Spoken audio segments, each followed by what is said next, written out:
الحمد لله رب العالمين والصلاة والسلام على رسوله الأمين وعلى آله وصحبه أجمعين. عن أبي مسعود عقبة بن عمرو الأنصاري البدري رضي الله عنه قال رسول الله صلى الله عليه وسلم إن مما أدرك الناس من كلام النبوة الأولى إذا لم تستحي فاصنع ما شئت. رواه البخاري. صحیح بخاری کی روایت ہے، حضرت ابو مسعود عقبہ بن عامر الانصاری البدری رضی اللہ تعالی عنہ بیان فرماتے ہیں، رسول اکرم صلی اللہ علیہ وسلم نے ارشاد فرمایا کہ پچھلے انبیاء علیہم السلام کے کلام میں سے لوگوں نے جو باتیں پائی ہیں ان میں سے ایک یہ بھی ہے کہ جب تو حیا کرنا چھوڑ دے تو دل میں جو چاہے کر لے.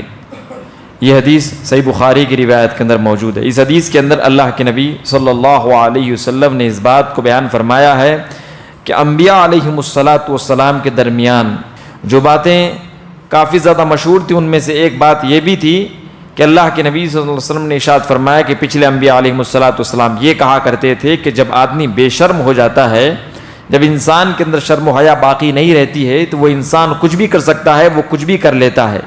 یہ اللہ کے نبی صلی اللہ علیہ وسلم نے بیان فرمایا. یاد رکھیے، حیا جو چیز ہے وہ انسان کے اندر فطری طور پر پائی جاتی ہے. اسی لیے حضرت آدم علیہ السلام اور حوا علیہ السلام دونوں جب برہنہ ہو گئے تھے ایک شیطان کے شکنجے میں آ کر کے، شیطان کے جھانسے میں آ کر کے انہوں نے جب پھل کھا لیا تھا جنت کے اندر، تو لہذا ان کے شرمگاہ کھل گئے تھے تو انہوں نے اپنے شرمگاہوں کو پتوں سے ڈھکنا شروع کر دیا تھا، جیسا کہ اللہ تعالیٰ نے سورہ اعراف کے اندر اس بات کو بیان فرمایا ہے. تو انسان کے اندر فطری طور پر اللہ تعالیٰ نے شرم و حیا کو رکھا ہے. جو کوئی انسان فطرت سے بغاوت کرتا ہے وہ تو سب سے پہلے اللہ کا دشمن بن جاتا ہے، اسلام کا باغی بن جاتا ہے، اللہ رب العزت کے غضب کو للکارنے والا بن جاتا ہے. یاد رکھیں، جو کوئی انسان شرم و حیا کرتا ہے یہ ایمان کے حصے کو وہ شخص اپناتا ہے. اللہ کے نبی صلی اللہ علیہ وسلم نے ارشاد فرمایا الایمان بضع و سبعون شعبہ فافضلها قول لا الہ الا اللہ وادناها اماطۃ الاذى عن الطریق والحیاء شعبۃ من الایمان. اللہ کے نبی نے ارشاد فرمایا کہ ایمان کے 70 سے زائد شعبے ہیں، ان میں سب سے افضل ترین، سب سے اعلیٰ ترین جو شعبہ ہے وہ ہے لا الہ الا اللہ. پھر اللہ کے نبی نے ارشاد فرمایا کہ سب سے ادنا جو شعبہ ہے، سب سے جو چھوٹا شعبہ ہے وہ یہ ہے کہ راستے سے تکلیف دہ چیزوں کو ہٹا دینا ہے. والحیاء شعبۃ من الایمان، اور حیا ایمان کے اہم ترین شعبوں میں سے ایک اہم شعبہ ہے. یہ اللہ کے نبی صلی اللہ علیہ وسلم نے بیان فرمایا ایمان کا شعبہ ہے. یعنی جو کوئی انسان حیا کو اپناتا ہے اس انسان کے اندر ایمان باقی رہتا ہے. جو کوئی انسان حیا کو نہیں اپناتا ہے اس کے اندر صحیح معنوں میں ایمان باقی نہیں رہتا ہے. اللہ کے نبی صلی اللہ علیہ وسلم نے ایک اور بات بیان فرمایا. حضرت عمران بن حسین بیان فرماتے ہیں الحیاء من الایمان والایمان فی الجنہ. حیا ایمان کا حصہ ہے اور ایمان جنت کے اندر لے جانے والی ہے، جنت کا ذریعہ ہے. لہذا اللہ کے نبی نے اس بات کو بیان فرما دیا کہ حیا ایمان کا حصہ ہے، ایمان کا عظیم ترین حصہ ہے. جو کوئی انسان بے شرمی کو اپناتا ہے، بے حیائی کو اپناتا ہے، ایمان کے ایک عضو کو وہ کاٹ دیتا ہے، ایمان کے ایک عضو کو وہ چھوڑ دیتا ہے، ایمان کے ایک اہم ترین شعبے کو، ایک اہم ترین شاخ کو وہ انسان چھوڑ دیتا ہے. اس کا ایمان کامل ترین نہیں ہوتا ہے جب کوئی انسان حیا کو چھوڑ دیتا ہے. اسی طریقے سے اللہ کے نبی صلی اللہ علیہ وسلم کو جب بتلایا گیا کہ اللہ کے نبی صلی اللہ علیہ وسلم وہ فلاں آدمی ہے جو اپنے بھائی کو ڈانٹتا رہتا ہے اور کہتا ہے کہ تو اس میں بھی شرم کرتا ہے، تو اس میں بھی شرم کرتا ہے، اللہ کے نبی صلی اللہ علیہ وسلم فرمایا کہ دع فإن الحیاء من الایمان. چھوڑ دو اپنے بھائی کو، چھوڑ دو اپنے بھائی کو، اس طریقے سے ڈانٹو اور سرزنش مت کیا کرو، اس لیے کہ جو اس کے اندر حیا ہے وہ ایمان کا حصہ ہے. اللہ اکبر. ایمان کا حصہ ہے حیا، حیا ایمان کا حصہ ہے. اور ہماری بیٹیوں اور بہنوں کے اندر حیا بہت کم ہے، بہت کم باقی ہے.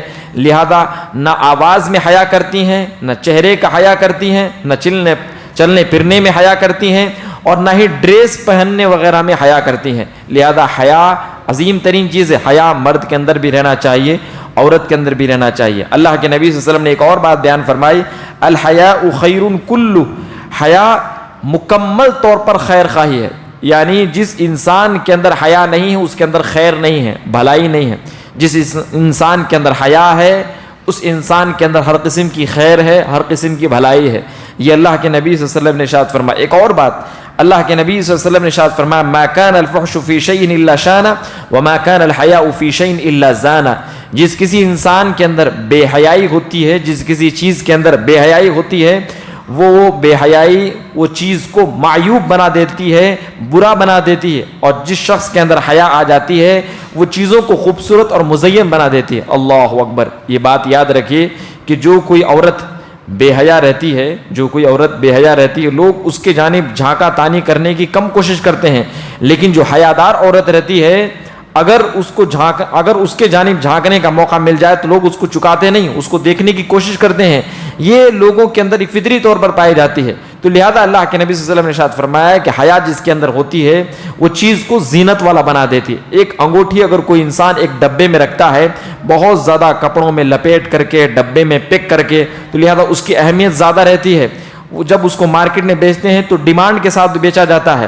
لیکن اگر وہی چیز، وہی انگوٹھی اگر وہ انسان باہر نکال دے اور یوں لٹکا کر بیچے تو لہذا اس کی قیمت نہیں رہتی ہے. اسی طریقے سے اللہ کے نبی صلی اللہ علیہ وسلم نے بیان فرمایا کہ حیا جس کے اندر ہوتی ہے وہ چیز کو اچھا بنا دیتی ہے، اور جس کے اندر حیا نہیں وہ عیب دار بنا دیتی ہے. اسی طریقے سے اللہ کے نبی صلی اللہ علیہ وسلم نے ایک اور حدیث میں بیان فرمایا الحیا لا یأتی الا بخیر. حیا صرف اور صرف خیر اور بھلائی کو لاتی ہے، حیا کے اندر کبھی برائی نہیں آتی ہے. یہ اللہ کے نبی صلی اللہ علیہ وسلم نے ارشاد فرمایا. اکبر الہ آبادی ایک عظیم شاعر ہیں، وہ کہتے ہیں جس کو خدا کی شرم ہے وہ بزرگ دین ہے، جس کو خدا کی شرم ہے وہ ہے بزرگ دین. دنیا کی جس کو شرم ہے وہ ہے مرد شریف. جس کو کسی کی شرم نہیں اس کو کیا کہوں، فطرت کا وہ رذیل ہے، دل کا کثیف ہے. لہذا یعنی شاعر اس بات کو بیان کر رہا ہے کہ اگر کسی انسان کے اندر اللہ رب العزت کے فرمان کے مطابق شرم و حیا پیدا ہو گئی تو وہ انسان دین کا بزرگ ترین انسان بن گیا. لیکن اگر کسی انسان کے اندر دنیا کی شرم ہے، اس حیا اللہ رب العزت کے بارے میں شرم نہیں ہے، تو لہذا وہ انسان لوگوں کے نزدیک شریف تو بن گیا لیکن اللہ کے نزدیک بزرگ ترین وہ انسان نہیں بن چکا. پھر بیان فرماتے ہیں کہ جس کے اندر کسی قسم کی کوئی شرم ہی نہیں ہے وہ انسان قوم اور سماج کا اللہ کی نظر میں سب سے بدترین ہے. نہ وہ دنیا کا ہو سکا، نہ وہ آخرت کا ہو سکا، نہ وہ اللہ کا ہو سکا، نہ وہ دنیا والوں کا ہو سکا. خلاصہ کلام یہ ہے کہ جو کوئی انسان ہر شرم و حیا کو اپناتا ہے وہ انسان کامیابی اور خیر و بھلائی کو پاتا ہے. جو انسان اس کو نہیں اپناتا ہے اس کے اندر برائی اور شر اور خرابی پیدا ہوتی ہے. اللہ تعالیٰ سے میں دعا کرتا ہوں اللہ تعالیٰ تو ہم میں سے ہر ایک شخص کو شرم و حیا والا بننے کی توفیق عنایت فرما. اللہ تعالیٰ تو ہمارے ہر طرح کے گناہوں کو معاف فرما، ہماری تمام خطاؤں کو درگزر فرما. موت کے بعد ہم سب کا ٹھکانہ جنت الفردوس بنا. آمین.